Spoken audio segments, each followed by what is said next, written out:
Now we are going to perform the software reimaging on the NetShark.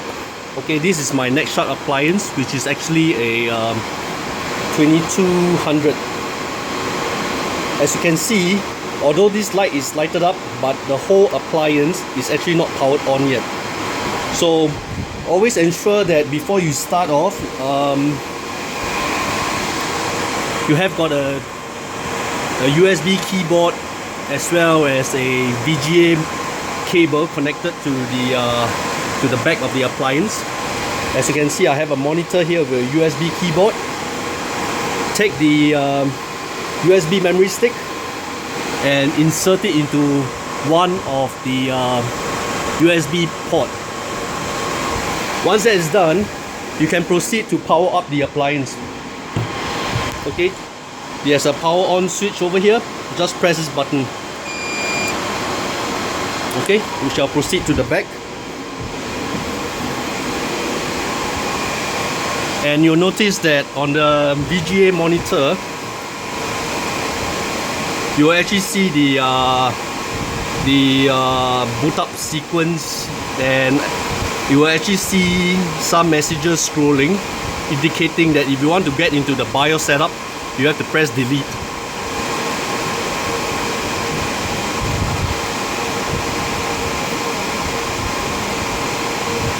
Okay, press delete a couple of times, about 2 to 3 times.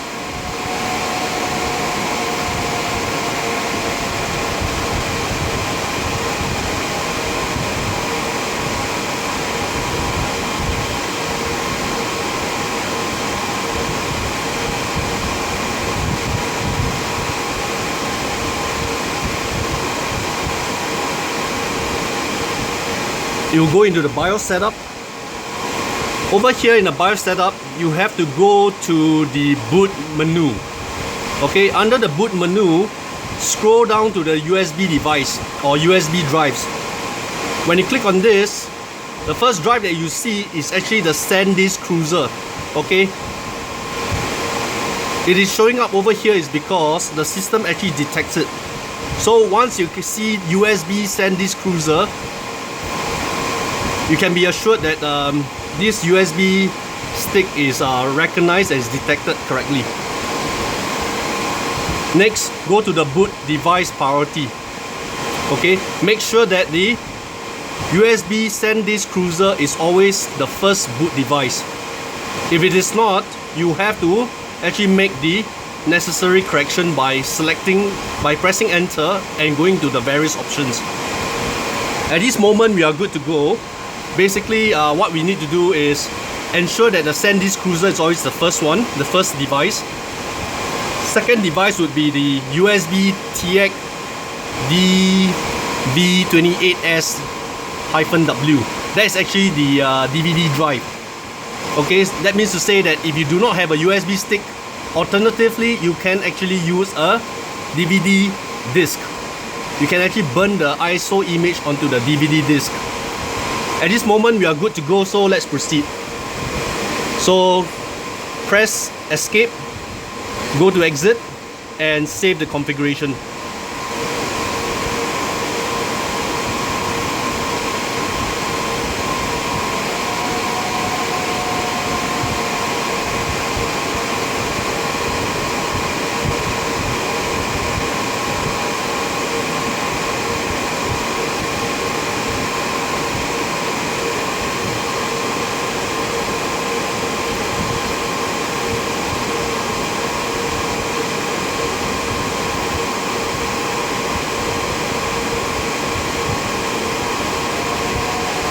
You see the initial screen,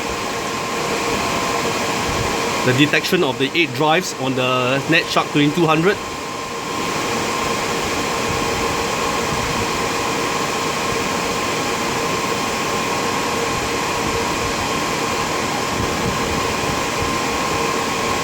Once you see this menu, whereby it actually prompts you to type install and press enter to install a new NetShark device, or to type console or serial, there will be a boot prompt below.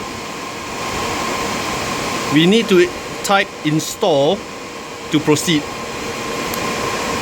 So once that's done, the system will actually prepare and install the ISO image from the USB drive down to the NetShark system.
You'll see this countdown.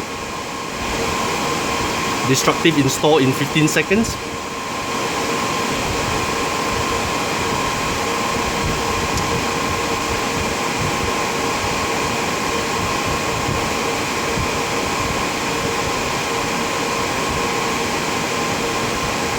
The installation or the reimaging has not been done yet. We have to wait a while.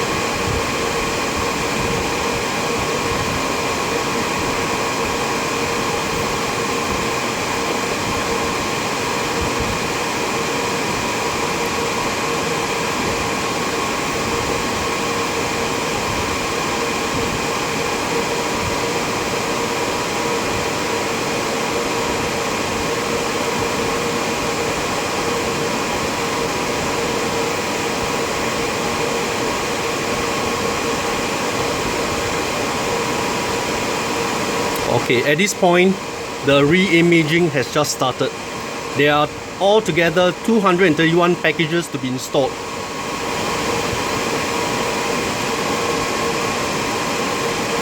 I'm going to pause the recording for now, and I will resume once the installation is about to complete. Okay, the software reimaging is about to complete.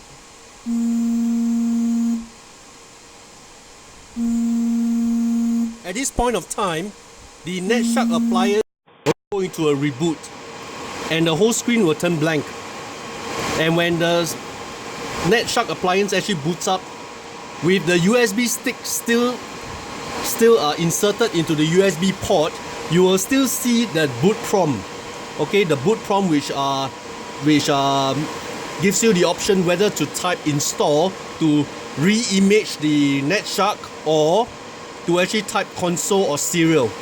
When you type console or serial, it will actually bring you to the configuration wizard of the appliance. As you can see over here, the software reimaging is complete. At this point, you notice that the whole appliance has actually gone through a reboot. You can actually plug out the USB memory stick.